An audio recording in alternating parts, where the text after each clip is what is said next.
Ok, dando seguimento, o nosso próximo texto é um fragmento do livro do Chuang Tzu, que tem o mesmo nome dele. Em Lü havia um homem chamado Sambal, em um penhasco. Praticava pico. Pico é a nossa prática de alimentação de luz. Então ele não comia. E só bebia água, que é uma possibilidade para quem faz pico. Pode viver sem água ou com água. Não tentava fazer dinheiro ou riquezas. Com 70 anos, ele tinha a aparência de um bebê. Infelizmente, se encontrou com um tigre que o matou e o comeu. No mesmo lugar havia um homem chamado Zhang Yi. Riqueza e pobreza se reuniam ao seu redor, mas na idade de 40 anos ele morreu de febre. Champao, aliás, se preocupava apenas com o interno, mas o tigre comeu seu externo. Zhang Yi se preocupava com o externo, mas a doença atacou o seu interno.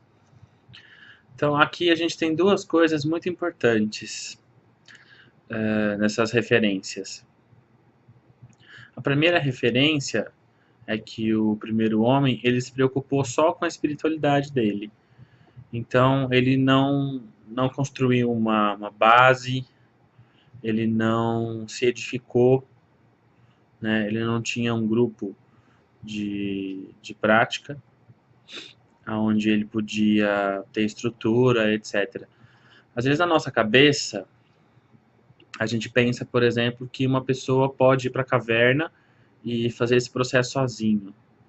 Ou mesmo a gente pensar, os sábios do deserto, que são aqueles homens que vagam sozinhos por lá. Isso não existe. Isso não é real. Se uma pessoa fica na caverna sozinha, e ela fica por alguns meses sem comer e sem tomar água em hibernação, quando ela sai, o corpo dela está debilitado. Daí ela pode sim fazer as práticas para restaurar o corpo. Mas se ela sair e tiver luz do sol, ela vai ficar cega. Quando ela sai de lá, ela está muito fraca e ela pode acabar sendo atacada por algum bicho. Então, o suporte do grupo é importante. Outra coisa que meu mestre também falava, se eu estou com fome, se eu estou em miséria, a minha espiritualidade tem que estar voltada para limpar essa miséria. Depois eu penso nos processos mais altos. Ou seja, não adianta eu tentar na espiritualidade se eu estou passando fome, se eu não tenho condição de ter uma vida digna. E eu não digo isso só para os padrões dessa nossa sociedade, mas vida digna no sentido de você ter pelo menos o mínimo que você precisa.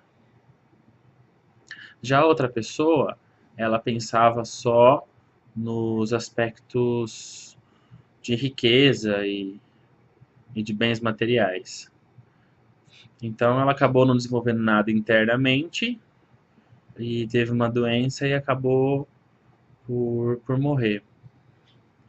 Então a gente precisa das duas coisas. A gente precisa ter uma base no mundo material para que a gente não sofra miséria, né? Isso faz parte de ser próspero. E a gente precisa ter uma espiritualidade que ajuda a gente a se desenvolver. Quando a gente une as duas coisas, a gente tem um processo muito importante, que é o de desenvolvimento total da pessoa. Então, não é que a gente deva ser rico ou deva ser pobre, mas a gente tem que ter um mínimo para que a gente possa se manter. Por isso também, os monges de Kuan-Luan, eles não podem ter a espiritualidade como uma forma de sobrevivência. Ou seja, se eu preciso vender a minha espiritualidade para sobreviver, eu vou acabar corrompendo ela. Então, não é legal. Mas isso é para os monges, né? Tem muitos professores que eles acabam por viver do que eles cobram de ensinar as práticas e tudo bem, não tem problema. Mas o que a gente tem que pesar é até onde a gente é disposto a abrir mão de uma espiritualidade real e transformar isso em comércio. Muitas religiões fazem isso, e o que realmente fica de espiritual para isso?